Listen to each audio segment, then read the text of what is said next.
Yes, reka twongere tubaye ikaze kuri Rio Talk Rwanda.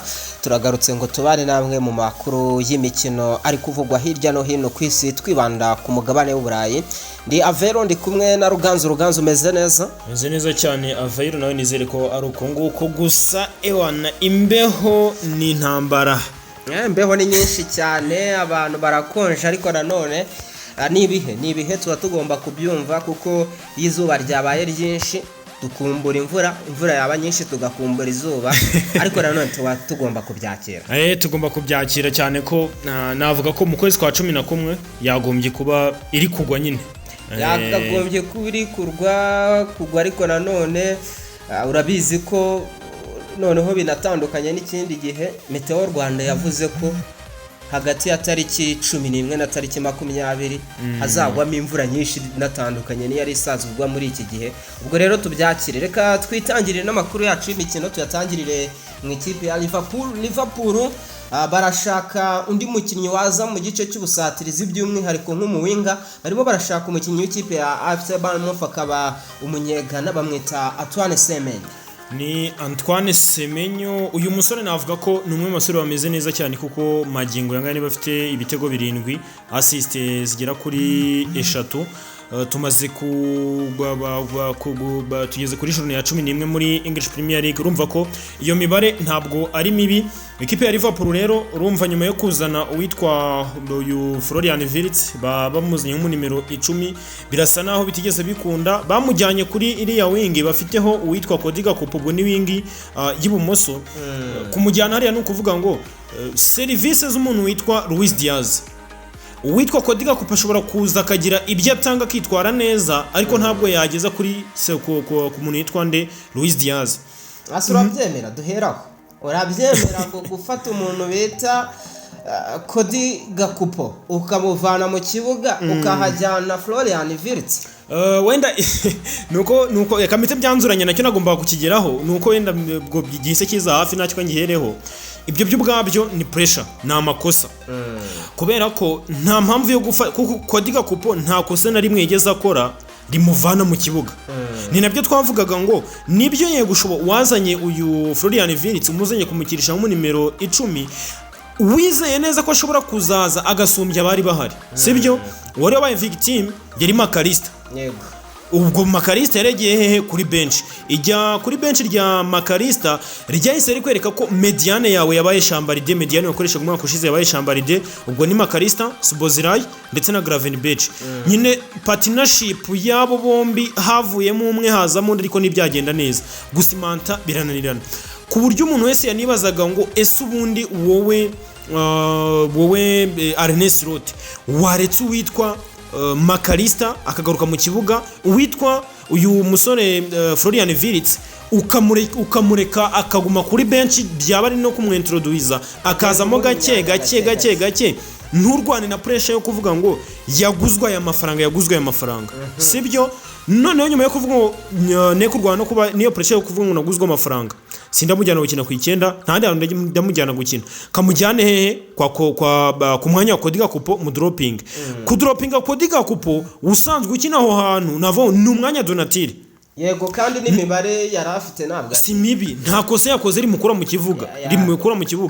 Niyagejeje ku rugero rwitwa Luis Diaz, ariko nanone nta kosa yakoze rituma ava mu kibuga, ku buryo uvuga ngo ekipe ya Liverpool yabuze umusaruro kubera nde Cody Gakpo.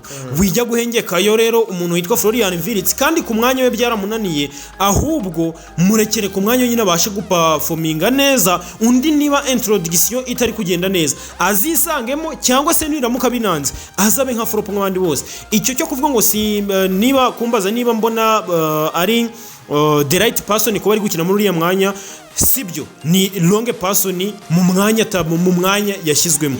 Amakosa agahita aba yande aya Arne Slot. Twinjire rero kuri uyu musore Antoine Semenyo, imyaka 25, umusore n'ubundi wavukiye mu gihugu cy'Ubwongereza, nubwo akinira ikipe y'igihugu ya Ghana. Ubona yaba ari umukinnyi mwiza mu ikipe ya Liverpool, cyangwa se n'ubundi ni pressure kuri Liverpool? Ntekereza ko yaba ari umukinnyi mwiza byanze bikunze biragaragara ko nyine Luis Diaz mu bakinnyi baje bose ntabwo mvuze ngo nawe wenda yaba hari ntabwo twari kubona ibyo nk'ibi ngibi ariko nanone gutakaza umuntu nka Luis Diaz ukaba ushobora gutekereza kuri uyu musore wa Antoine Semenyo wa AFC Bournemouth navuga ko yaba ari added value sibyo ariko nanone bidakuraho ko ijyana n'iki niyo pressure cyangwa se icyo gitutu cyo kuvuga ngo hari bitarimo biragenda neza ariko igitutu ntiwagikuraho ariko yaba ari added value kuko ni umukinnyi Donatir sibyo ushobora kuza nyine ku buryo witwa Codiga Kupo nanamuha iyo challenge aravuga ati umuntu mpaye challenge agize ati arandusha kubera ko twarebonye umwaka ushize sezishize Liverpool yatwayemo igikombe ntabwo Codiga Kupo yari wa mukinnyi w'umustata kandi yemeraga kugira ati kubyakira akaba ari wa mukinnyi uvuga ngo osilontake ninjira mu kibuga amahirwe mbonye ngomba kuyabyaza umusaruro kuri Milos Kerkez rero kuri Antoine Semenyo ntekereza ko bya fonctiona aramutse haje yaba ari added value akabasha gutanga umusaruro ubwo urumva ni inkuru navuga ngo yaje kuba ijya hanze mu kanya gato gatambutse mu masaha nk'atatu cyangwa se ane nibwo twabonye ibitangazamakuru byinshi byandika iyi nkuru ama headlines si ubwa mbere ariko kuko Semenyo no mu gihe cyashize Liverpool yamuvuzweho kenshi ukabona ko hari n'andi makipe yagiye amuvugwaho harimo ikipe nka Manchester United ariko ukabona ko imwe mu makipe aridinze izindi ari ikipe ya Liverpool ikindi mbaza kuri Semenyo miliyoni nk'ubu avuga ko afite agaciro ka $75 kuzamura ayo mafaranga ntabwo yaba ari menshi Liverpool tujyanye n'amafaranga yari imaze gusohora ni igiciro nanone yakwemera kujyaho kuzanaho umukinnyi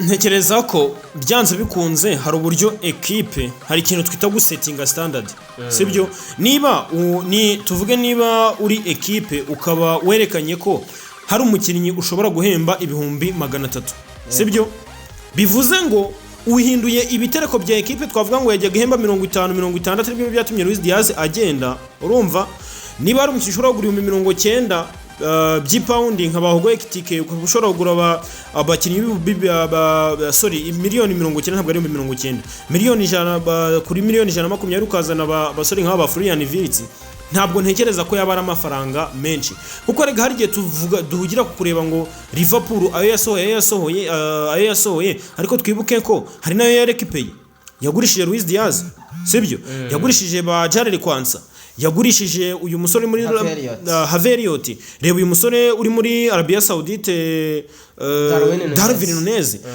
ayo mafaranga yose nujya ku balance hari amafaranga menshi yasohotse ariko hari nayinjiye sibyo nujya ku balance uraza gusanga nyine harimo intervals itari ni cyane hanyuma kuvuga ngo amafaranga yaba ari menshi kuri izi miliyoni 75 ntekereza ko nubwo ari miliyoni 75 z'amapaundi birashoboka ko bashobora kujya ku meza y'ibiganiro wenda twifashishije nk'urugero rw'uyu muci ni umugabo yitwa turebe izina rye neza niyo barimo abisobanura avuga uburyo nyine ekipe ya AFC Bournemouth atari ekipe ngo yo kuzitira icyo twakwita impano z'abakinnyi avuga ati mu by'ukuri twewe icyo turebaho no kugira ngo ese umukinnyi yaduhaye ibyo yatugombaga natwe twamaye ibyo twamugombaga hanyuma noneho ibindi akajya muri ekipe y'inzozi ze aganira rero ni bamwita Timo Bezibachenko uyu ni football director mu cyitwa Black Knight Football Club urumva akaba na general manager wa ekipe ya AFC Bournemouth aganira na Business of Sports podcast yaje kuba atangaza amagambo agira ati igihe ekipe nka Real Madrid Liverpool PSG urumva zishobora guhanganira Champions League cyangwa se sport yo gukina Champions League bagukina Champions League ziramutse zifuje umukinnyi ngo yaje kuba agira ati ngo who we are to say no you can't go you can't fulfill your dream ati ese turi bande bo kuvuga ngo ntabwo urajyayo ngo ujye gukabya inzozi zawe twewe turi bande urumva ibi bigahita bihurirana n'iki uyu Antoine Semenyo kuri icyo byose biragendana kuri icyo cy'amafaranga wibazaga Antoine Semenyo aza muri ekipe ya AFC Bournemouth uyu Richard Hughes uri muri ekipe ya Liverpool nka sporting director niwe wamuzanye muri ekipe ya AFC Bournemouth. Urumva connection iri hagati ya timu na Richard Hughes ndetse n'ubwo na Bournemouth ndetse na Liverpool. Niba tuvuga ngo bafite Milos Kerkez yari yavuye mu kipe ya Bournemouth, nyine ni amakipe asanzwe ahahirana. Noneho bakavuga bati niba dushobora kurekura Milos Kerkez, urumva tukaba dushobora kurekura uyu musore muri ekipe ya Real Madrid Dino Gisen. Yego.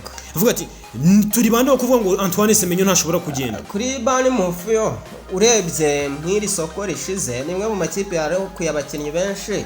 Ninde wakwibagirwa Elazabany uri mu ikipe ya Paris Saint-Germain.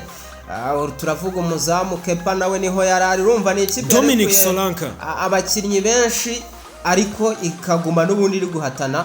Ubwo bishatse kuba ko icyo kuba bavuga ngo bo kumurekura nta kibazo babifitemo. Bicyo batavuga no kuvuga ngo urumva uyu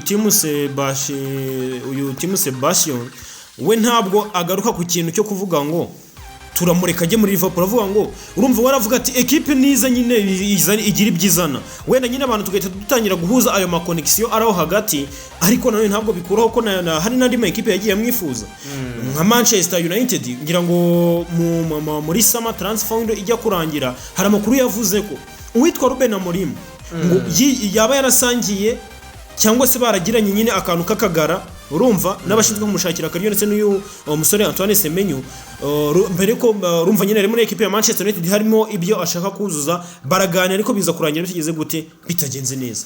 Okay, bwo reka tuze kureba ese Antoine Semenyo cyangwa se Semenyo ari buze kwerekeza he. Gusa hari amakipe menshi arimo kumwifuza, harimo n'ikipe ya Liverpool. Ubwo reka duhita tujya mu ikipe ya Real Madrid. Tutarahava ariko muri ekipe ya Liverpool witwa Jurgen Klopp ni former Liverpool manager. Yaje kuba agira byinshi cyane atangaza mu kavideo ke yanyujije ku rukuta rwa Instagram, aho yagiraga ati mu by'ukuri umupira wenda hari abatekereza ko nshobora kuba narawugiye kure, sibyo atariko mu gikombe cy'isi ndagarutse ngiye kongera kuba close, atariko nubwo ngarutse ntabwo ngiye kujya kuri touchline.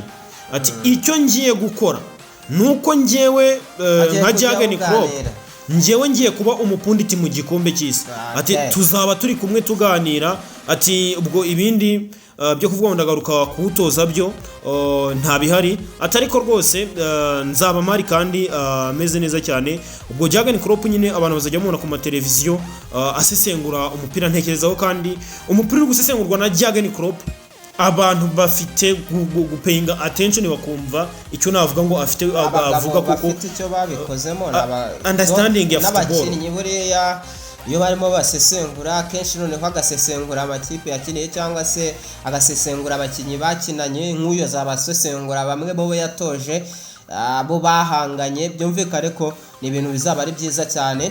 Nari ngomoje ku ikipe ya Real Madrid yitwa Kylian Mbappé yamaze kugira ikibazo cy'imvune nyuma yaho ku mugoroba batsindaga ikipe y'igihugu ya Ukraine ibitego bigera kuri 4 byose. Kylian Mbappé agatsindamo ibitego 2 agatangana assist akaba man of the match.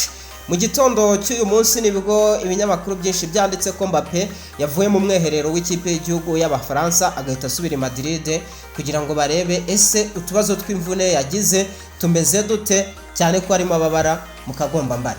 Yego ni imvune mu kagombambari yagize, urumva ni ibitego 4 muri 4 batsindaga, ahita anakomeza gusunika cyane kuba umukinnyi ufite ibitego byinshi muri ekipe y'u Bufaransa, kuko nyuma yo gusiripasinga witwa Thierry Henry witwa Olivier Giroud aramurusha ibitego 2 byonyine, kuko Giroud afite 5-7 mu gihe Mbappé afite 5. Urumva uyu Kylian Mbappé ni n'igitego cya magana yatsindaga muri kariyeri ye. Iyi mvune rero yatumye asubira i Madrid ngo ajye gukorerwayo iyo operation medical test barebe nyine niki kiza kujya mbere. Ubwo urumva ni Didier Deschamps ndetse na ekipe y'Ubufaransa muri rusange bavuga bati igikombe cy'isi watifu tuzagikina. Turi bande bo gufata Kylian Mbappé tukamurisika kandi bigaragara ko itike y'igikombe cy'isi ihari. Reka tumurekura agende ajye kwitabwaho n'abaganga ba ekipe ya Real Madrid ayifashe, natwe azabashe kudufasha mu navuga ngo ibintu bimeze neza. Urumva ni Kylian Mbappé ukurikiye uwitwa Eduardo Camavinga. yego Eduardo Camavinga yamaze kuvamo ngira ngo yari yavuye muri equipe mu mwiherero asimburwa na Keflan Turam abari umusimbura. Ubwo urumva nyine ni umukompatriote we umusanze muri equipe ya Real Madrid ngo bajye kwitabwaho. Gusa makuru ahari nuko iyi mvune ya Kylian Mbappe ntabwo ari imvune nyine ikomeye cyane ariko nyine batekereza ko kuyifosinga bitaba ari byo. Madrid bavuga ko baza kureba ihagaze ite byifashe bitari ko bakanatekereza ko match ya Elche cyangwa se yayikurikira yagaragaraho byumvikane ko abamadridista ntabwo bakwiye kugira ikibazo cyane ko Mbappe agiye kuba adahari. Ubwo reka tuve muri Real Madrid duce mu gihugu cy'Ubwongereza tuhagaruke n'ubundi mu ikipe ya Manchester United. barimo baratekereza ibintu byinshi umutoza Ruben Amorim twabivuzeho ko arimo atekereza ko yakongeramo umukinnyi wo hagati mu kibuga akarekura ko Bimeinu akinjizamo Conor Gallagher, ariko nanone hari undi mukinnyi bari gutekerezaho muri shampiyona y'igihugu y'Abafaransa yitwa Gomez, ndumva akinira ikipe ya OM Olympique Marseille.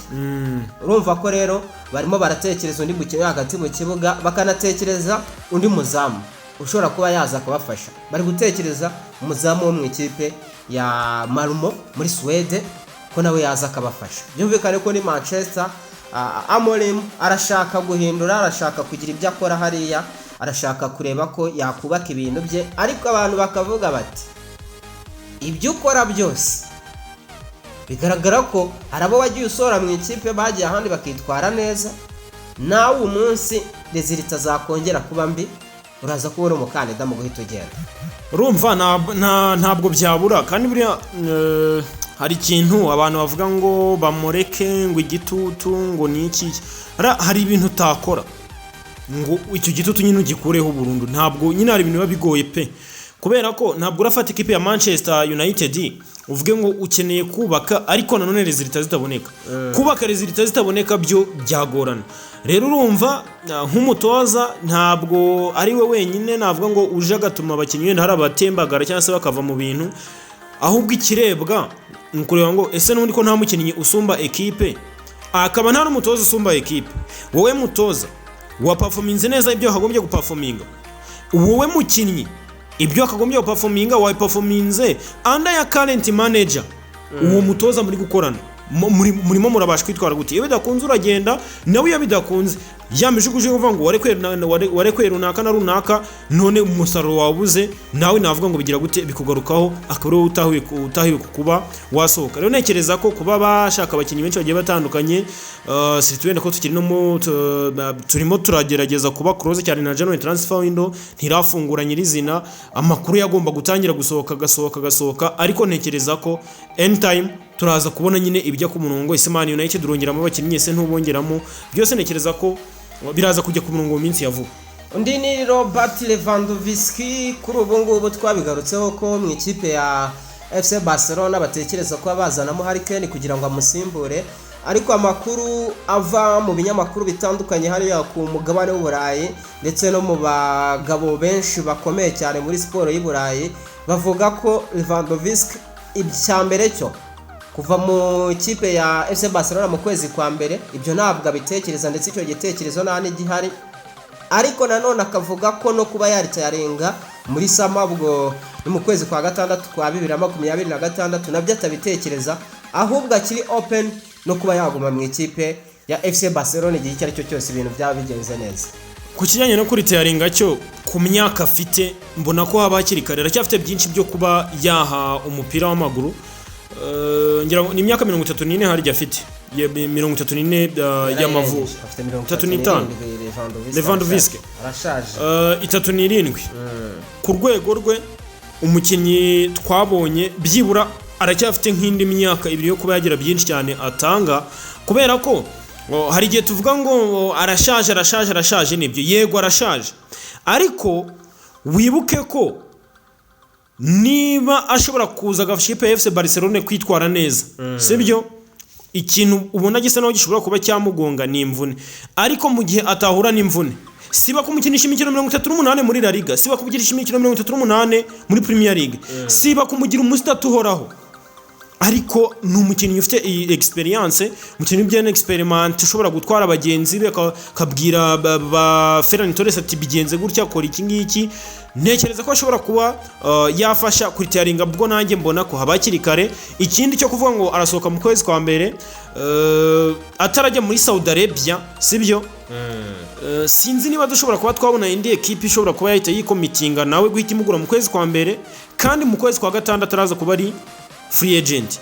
Aho ngaho ubona ko bisa naho bigeze gute, bigoranye cyane. Rero kuri Lewandowski nabyo no kurinda, navuga ngo ni inkuru imaze kuba nkuru yaha, no kurinda tugategereza January transfer window yamusiga, ubwo nyine bizaba bisobanuye ngo mu kwezi kwa gatandatu you are free agent, you are free to leave, urasohoka muri equipe ya FC Barcelona ugira andi werekeza, cyangwa se FC Barcelona nayo ishobora guhindura ibitekerezo. Erega FC Barcelona tuvuga ntabwo nubwo twumva ivuga ku bakinnyi benshi bagiye batandukanye, abo ba Julian Alvarez, ba Harry Kane, byanze bikunze ibibazo by'ubukungu nta hantu byagiye, biracyahari. Uko byagenda kose ibyo bihanga tuzakomeza kuba twabibonamo.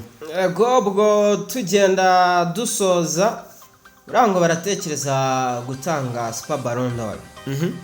Super Ballon d'Or narirashye yaratanzwe, ariko igeze gutangwaho mwaka w'igihumbi 1989 ihabwa Di Stefano.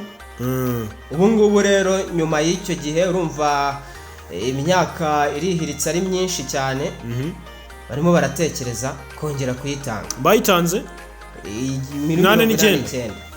Ubu rero barimo baratekereza ko 2029 nyuma y'imyaka 40 bakongera bakayitanga. Ubundi iyi Super Ballon d'Or bavuga ko ihabwa umukinnyi mu myaka 30 ishize. Ubu rero ishobora kuba yararenze, ariko bakaba batekereza ko nyine 2029 nta gihindutse iyi Super Ballon d'Or yakongera igatanga. Iyo ni ya Messi, mu gihe Cristiano Ronaldo nta kintu yabashije gukora mu gikombe cy'isi. Byagorana ko dushobora kuko byagorana ko hari indi ngingo yabimuvugira, ngira ngo nayo ramubonye atangiye kuvuga ati gutwara igikombe cy'isi n'ibikiri inzozi zanjye, kandi yarigeze kugaragara avuga ko ari inzozi ze. Navuga ngo harimo akantu ka frustration, ariko yamusize byaba ari Lionel Messi.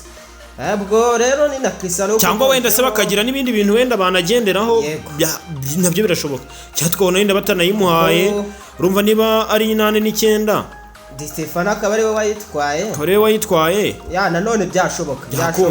Kanumva niba yarayitwaye, tuzi ngo Maradona yatwaye igikombe cy'isi harimo na cya gitego cy'ikiganza, hand of God. Birashoboka ko nawe ashobora kuba yayitwara, kuko nabyo ntabwo wabyandareting. Cristiano kandi yabonaga ikarita y'umutuku ubwo ikipe y'igihugu ya Ireland yabakwitaga ibitego 2 byose ku busa. Ubundi no mu gushaka itike y'igikombe cy'isi iba ikarita ye ya mbere y'umutuku abonye mu ikipe y'igihugu ya Portugal, ariko nanone ibi karita ya 13 muri rusange y'umutuku abonye kuva yatangira gukina umupira w'amaguru. Nawe arazifite nka rutahizamu. Karita ntabwo ari nke. Umva niba tuvuga ngo Sergio Ramos afite 3 n'imwe, niwe wa kabiri, kuko uwitwa Gerardo Bedo niwe ufite 45.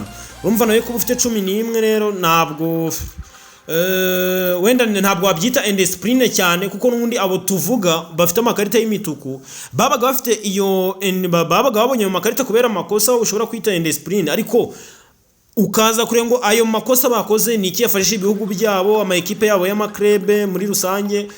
Ntekereza ko nyine nuko ari karita yabonetse ku mustar, ariko kandi no kugura Cristiano Ronaldo gwa ikarita y'umutuku igomba kuba inkuru byanze bikunze, wabyanga wabyemera, kuko nyine ni Cristiano Ronaldo. Ikarita y'umutuku ikipe iragareka ikubitwaye 2 ku busa. Nabonaga ari abantu bamumokinga cyane, bakoramo ama challenge, byanze bikunze. Rero urumva ntabwo yari inkuru nziza ko ba politike batakazaga umukino, ubwo agomba kurindira umukino utakugira ngo urebe ko bashobora kubona qualification.